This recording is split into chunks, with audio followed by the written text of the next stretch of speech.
Early exchange, shaping policy, advancing development. In 2016, United Nations General Assembly designated 18th of June of every year as World Gastronomy Day, a day dedicated to look at the importance of gastronomy, and a day dedicated to look at the necessity of having safe food in order to achieve the Sustainable Development Goals of ending hunger by the year 2030. Now, this concept, how far has nations gone when it comes to keeping to the concept of sustainable gastronomy?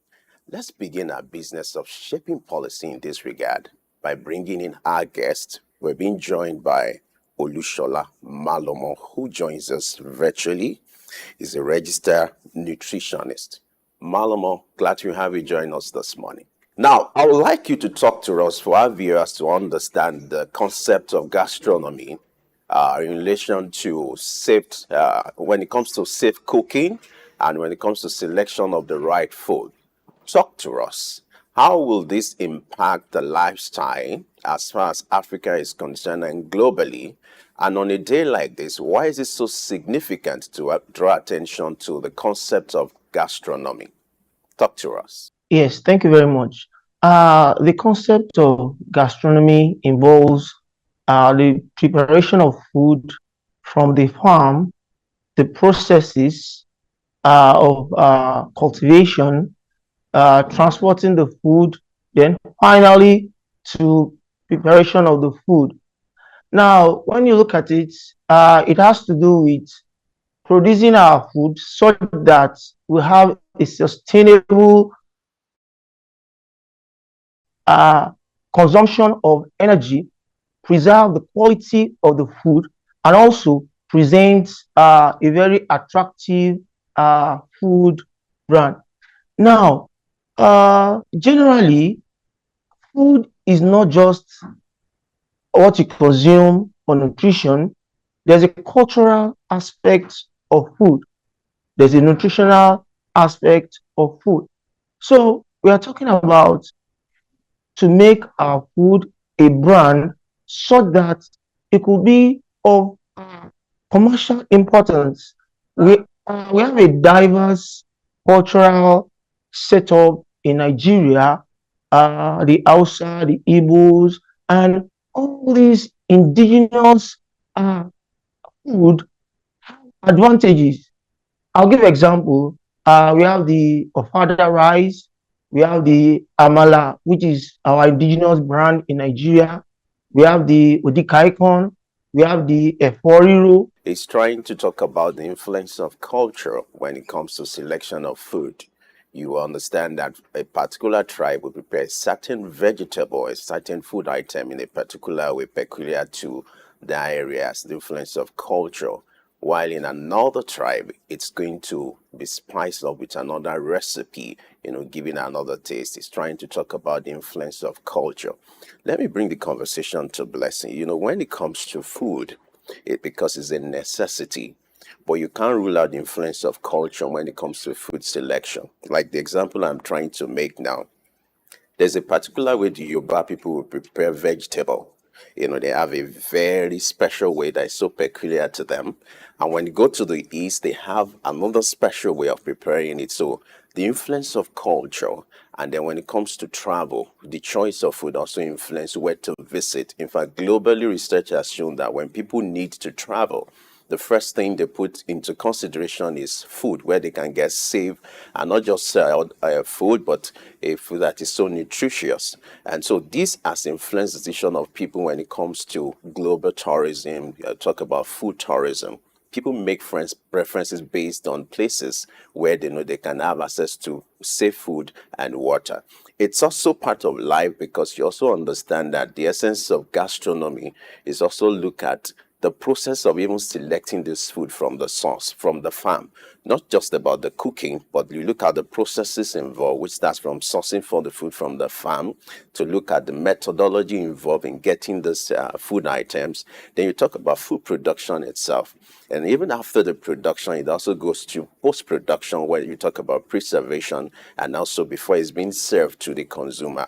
all these processes have been put in place to ensure that you have the process of having what you call sustainable gastronomy. The word sustainable has to do with, in alliance with the SDG goals, which is goal number 2 is to end hunger by the year 2030. So a day like this is designated to look at this concept for people to understand the processes involved when it comes to food production, which will also lead us to the aspect of the business aspect of food production for us to also understand it. You're aware there's outbreak of cholera in Nigeria.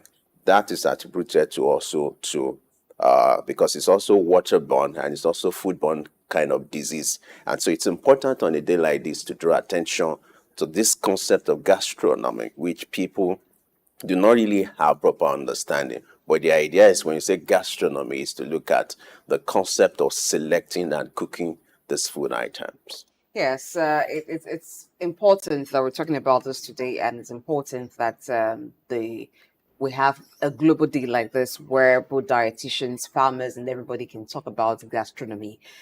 From the sourcing of the food, even culture interferes with that. How people source food is different.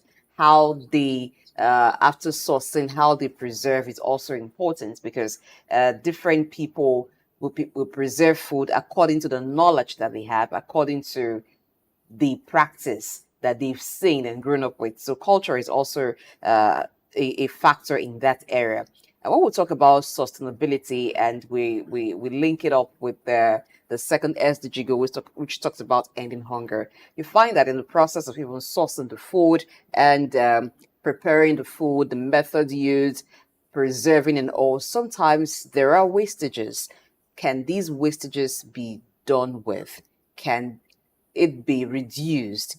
Are there other products that can come from a certain produce that instead of having so much waste from a particular produce, you have several other products which talk about the value chain that we have, that different cultures have when it comes to food production, food preparation, food preservation. These are some of the issues around it. And I know that food is a universal language because some persons have never been to certain places before, but they've eaten food that originates from certain cultures. And when it comes to food, as long as it's appealing to the taste buds, as long as the system of that person can tolerate it, nobody sometimes really cares where the food originated from. I give an example, the Nigerian jollof rice, that is being sampled and enjoyed by different people across the globe.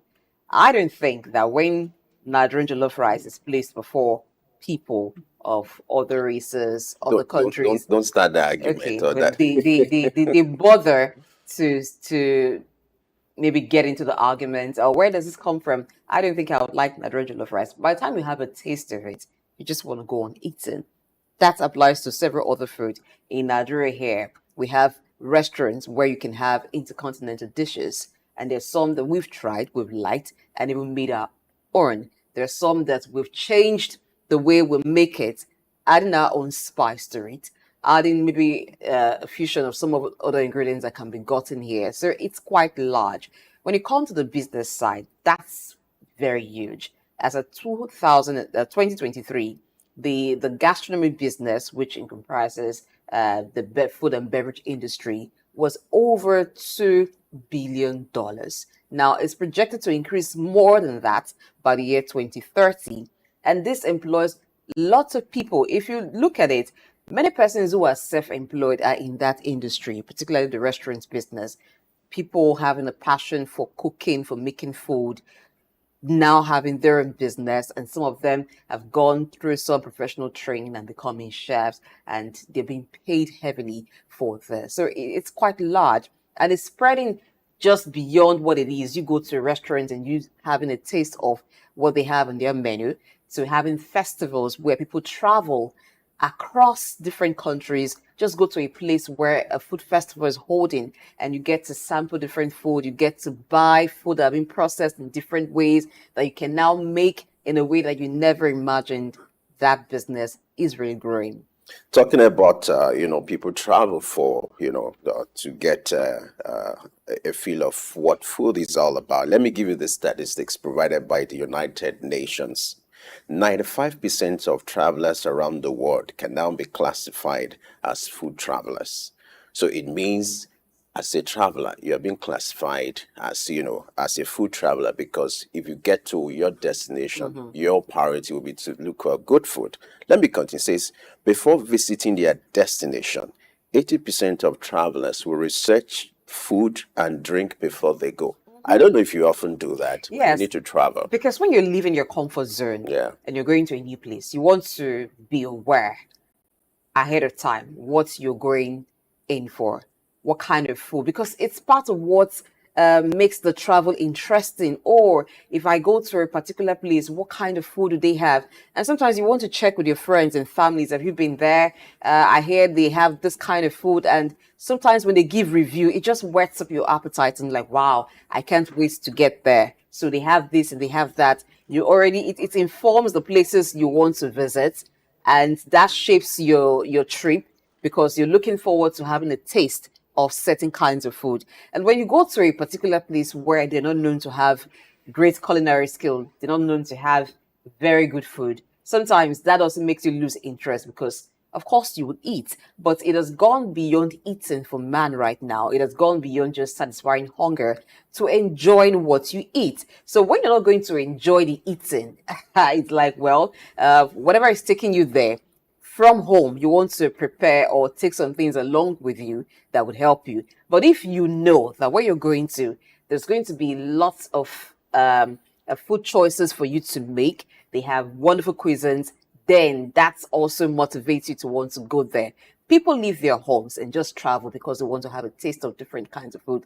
People visit restaurants because they've been told that they have great menu there. So as much as it satisfies the hunger, like I said, it appeals to the taste buds, and it also gives an experience that people want to relive over and over again. All right. You're doing well, I must say. Really? I thought you were going to say there's a kind of food you want to buy me. It's just like a debate between the Ghanaian jollof rice Oh, and no, the okay, you Nigerian. want to buy me Ghanaian So I jollof can rice. combine the two, No, I don't and want that would be a combination. special No, package no, for I you. want one of either of them. Your wish is done. Okay. All right. Let's bring the conversation back to Olusola Malomo, who is joining us now. Olusola, glad to know you're still there with us. We understand you don't have control over the internet, but we must have this conversation. So go ahead. You were trying to establish the relationship between our culture and the choice of food, then also elaborating on the concept of gastronomy globally. Yes, thank you very much. As I was saying earlier, the concept of gastronomy, looking at our own country, Nigeria, with our diversity of culture, uh, we have a lot of brands in terms of food items now that could even be of export value to our country. Now, looking at from the farm now, there are some basic issues that I will look at as a clinician.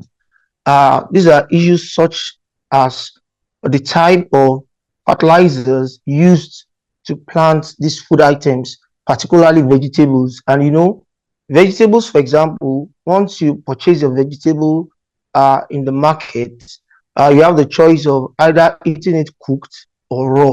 So the kind of fertilizer used matters, either inorganic or organic fertilizers. Also, you know that some of these crops will have pests around them, and some pesticides will be used. So some of this pesticide, if it's not used appropriately, peradventure at the appropriate concentration of mixing at the time of application, uh, these are issues very important. Also, let us look at post-harvest. Some of these materials, this item, let me give you an example of corn now. Some will have micro aflatoxins infesting them, and some of them to the market. And home is a time of incubation for some of these microorganisms that could cause danger to the body. So the supply chain matters. The supply chain from the farm. There's some food items that will need a cold chain. For example, look at our meat, our fish. It needs a cold chain to be at appropriate temperature so that we can uh, sustain the quality of some of these food items. Now, I've gotten the food item home, preparation, the kitchen. Hygiene is very important. For your house, for your personal kitchen, you have control over your hygiene. But we're talking about cuisines now, talking about African cuisine, parties, events in which you are exposed to food that is prepared by someone that is a total stranger to you. So the hygiene of preparation process, such that we're in a capitalist system, we need to look at the process so that we don't defraud our consumers in the process of cutting cost of production. Now, let's also look at preservation. I heard Blessing, I heard her when she was mentioning when we have leftovers, because part of what we are looking at is preventing wastages. And for us as nutritionists, as dietitians, there's what we call conversion of leftovers. I'll give an example. I have a white rice that I cooked. I can convert that white rice into a very pleasant jollof rice with different condiments, onions, spices that will make it colorful instead of discarding that food. If I have boiled yam, for example, I can, instead of discarding that boiled yam, throwing it away, I can decide to fry that boiled yam. In the process of frying, I've changed the taste, texture, and consistency of this food item. So we need to avoid wastages. Now, I want us to really look at our society now when we have a lot of food centers springing up, fast food places, and there's a growing interest in African dishes, African cuisine. Unlike before, we have preference for father rice. Even you see some events now, marriages and some other social events in which people go for amala and abula and ewedu. Now, let me just take an example of preparation of vegetable, because now we need to look at sustainability of the quality of the food. You see an individual in the process of preparing vegetable, for example, would slice that vegetable, pour it in cold water, rinse the vegetable. Step one. Step two, pour hot water in the vegetable. After a period of time, we'll squeeze out the hot water and add another cold water to cool it and squeeze out that water. When you do a comparative or analysis of that vegetable in terms of qualities, nutrients like potassium would have been depleted with the water. Folates, another But Malamo, why nutrient. do you think people would go through that process in trying to clean vegetable? Now, these are some of the cultural practices that have been handed down to us from our parents, from the culture. Now, the argument of some people is that going through this process will maintain the color of the vegetable. So for them, aesthetics is their priority.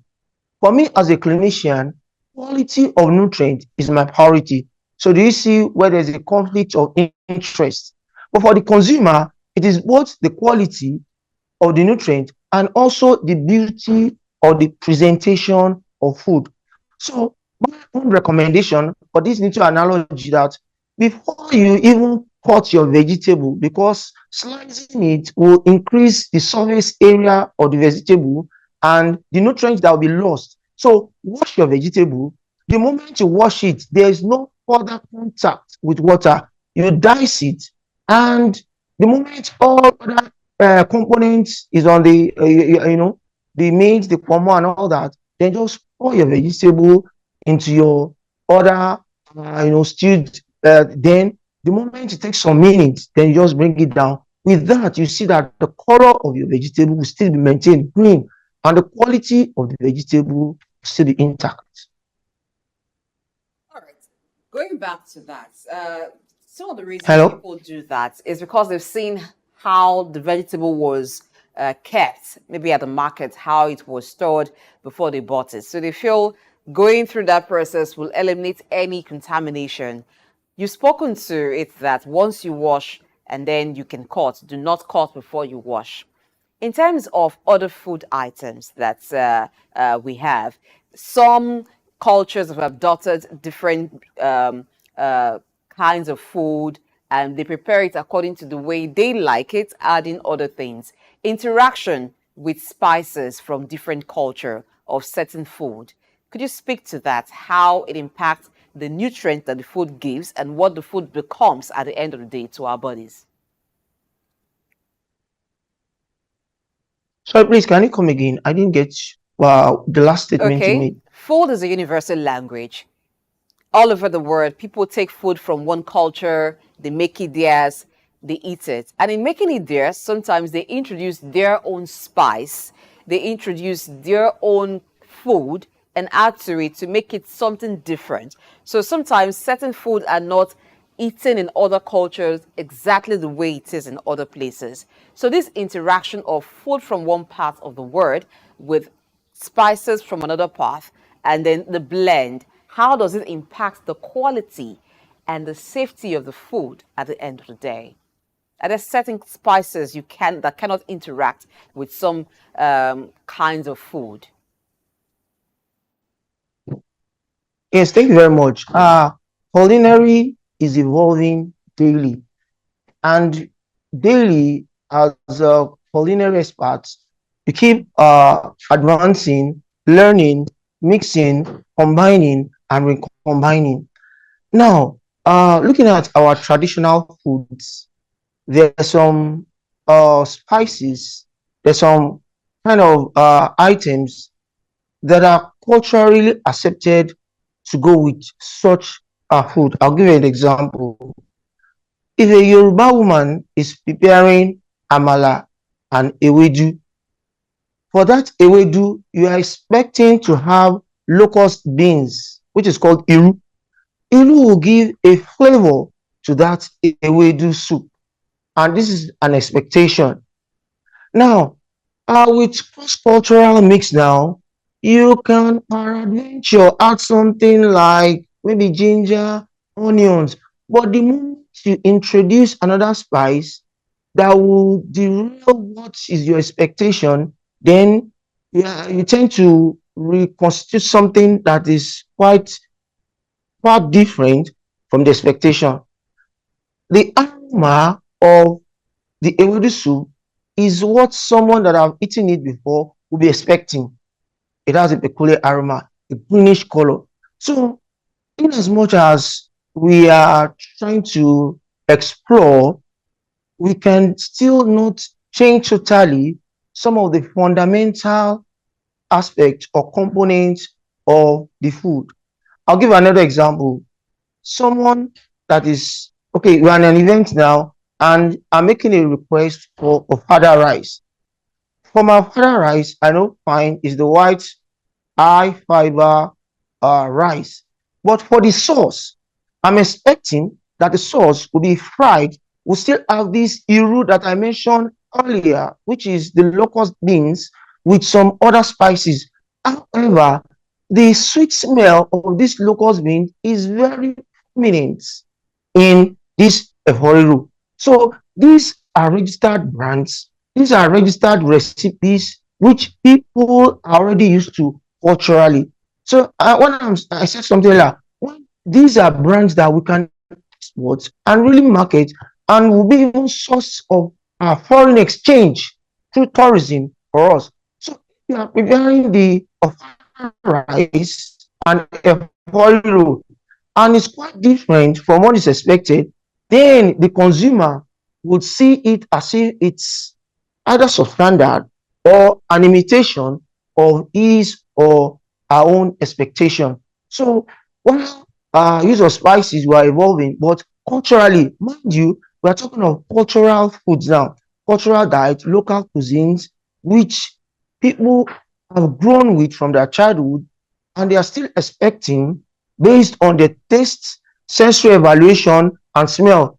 I want us to understand that each food has a unique taste, unique smell, unique color, and this is being expected by the consumer at any point in time that he or she is consuming such a food item.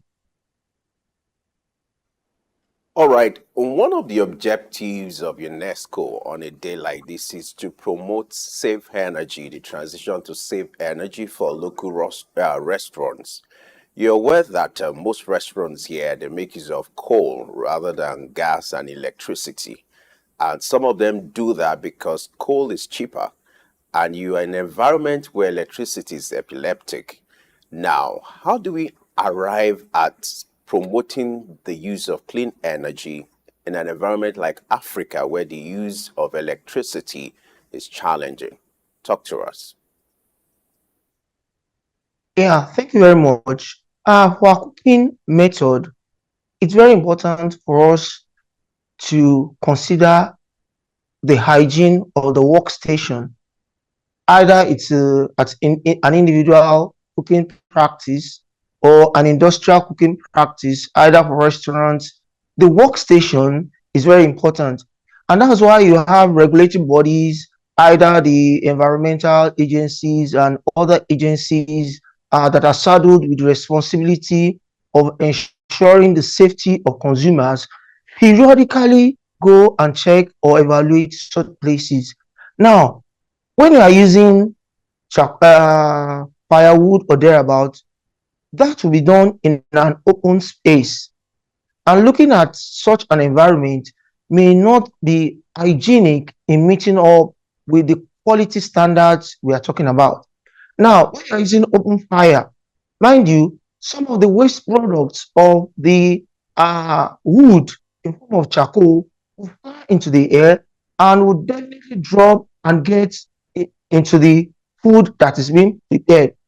Now, in open air, we have microorganisms that thrive in higher temperature that can also cross-contaminate such food item.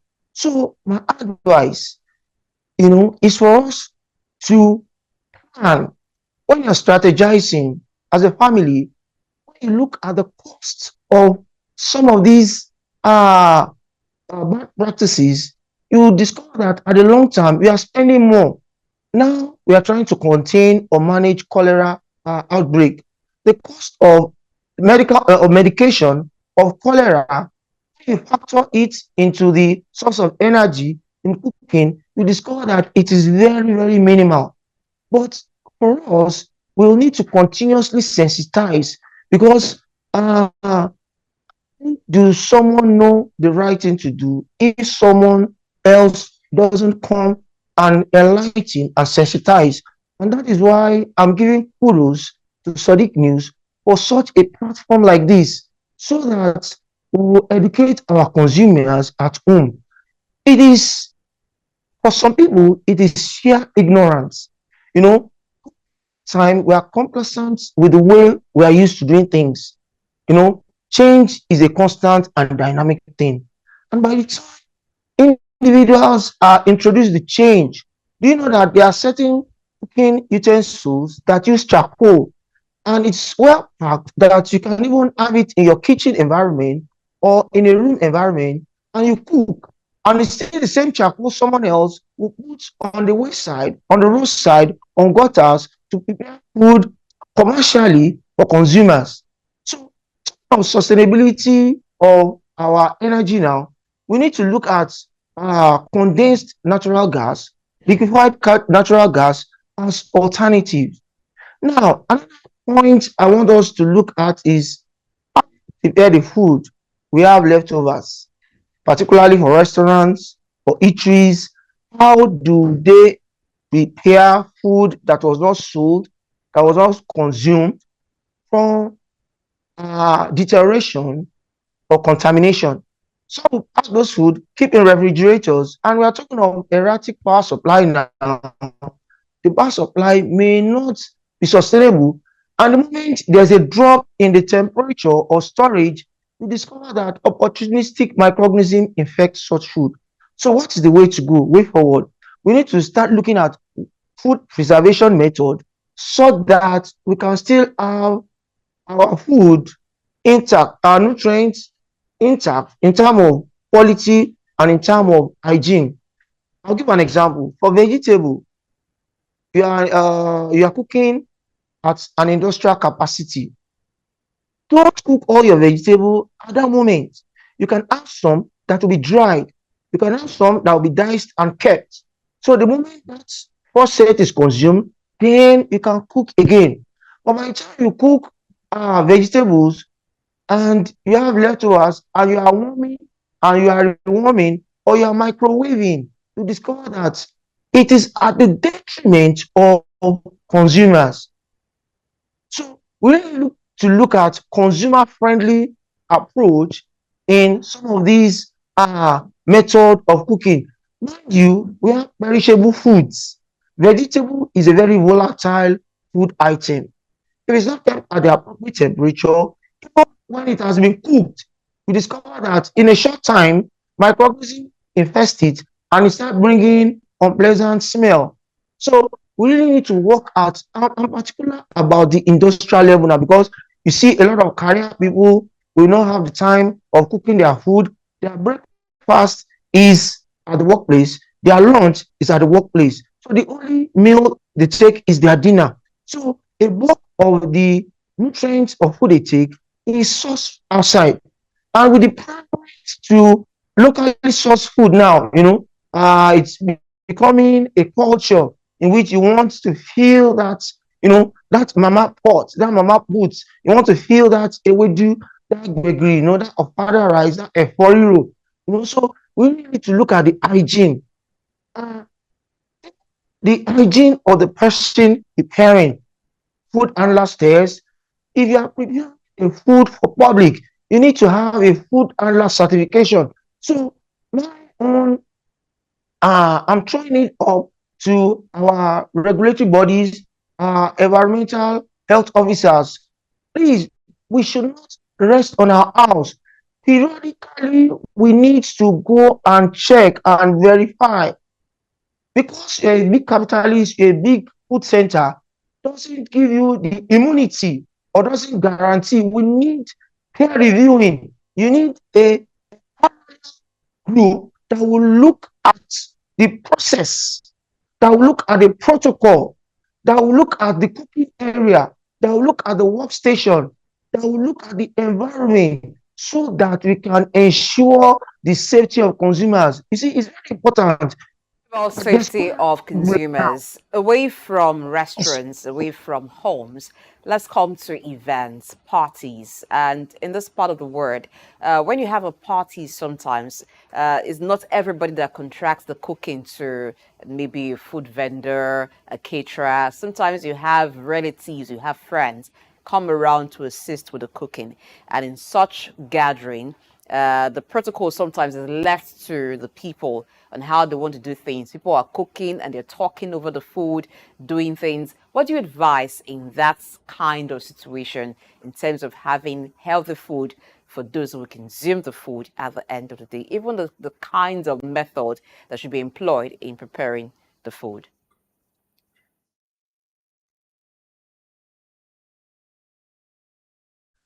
Event planners or individuals that want to have events. You see, food and drinks are integral part of every ceremony. And that is why one of the most important items on the program is item 7. So it's important for us to look at the process of food preparation. It's a professional, for example, will know that as a lady, when you are preparing food, you need to cover your hair. You need to periodically keep washing your hands, periodically keep ensuring that your workstation is clean. If you are handling meat, You ensure that the fluid from the meat doesn't get close to where you're cutting your salad. You ensure that as you are preparing, you keep cleaning. So it's very important for us to raise this awareness. Hashtag healthy cooking, so that it's not an interesting story. When you come from an event and the next thing you are rushed to the hospital, and before you know it, you're already on drips. Why? Because of food poisoning, because of cross contamination. Then it goes without saying that too many cooks spoil the brood. You see, for some cultures, cooking as an activity is a very sacred activity. Not all Tom, Dick, and Harry that will go, you taste it, you come, have you added Maggie, and everybody wants to outshine one another. No, the fewer, the better. The fewer, the better in terms of food for the public. So, for someone that is planning an event, either formally or informally, you need to consider who will be in charge of your food.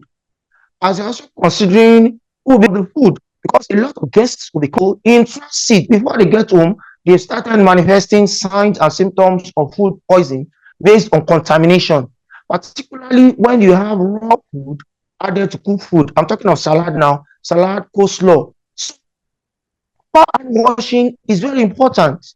Your workstation is very important. Even your appearance as someone preparing food is very important. Ensuring that you wash your hand, your hair is tidy, then you don't do a lot of chit chat while cooking. There are some conditions that have not manifested. I'll give you an example. An individual might have tuberculosis, but it hasn't, so for such an individual, you can body fluid gets added to a cooked food. Now, another thing is during an event like we're talking about, the people serving, servers. In this our climb, we don't observe a lot of things that need to be observed. People that will serve food, they need to have been screened.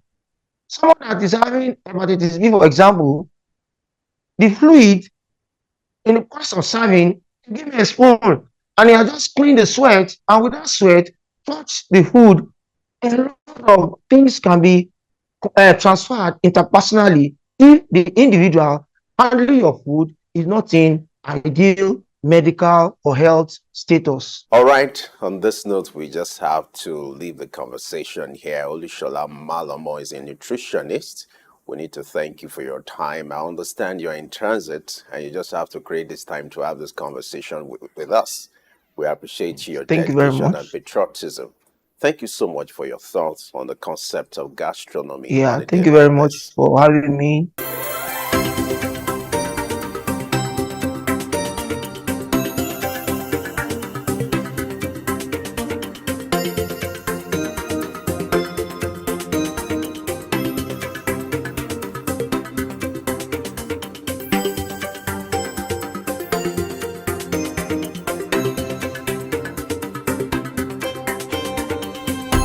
Early exchange, shaping policy, advancing development.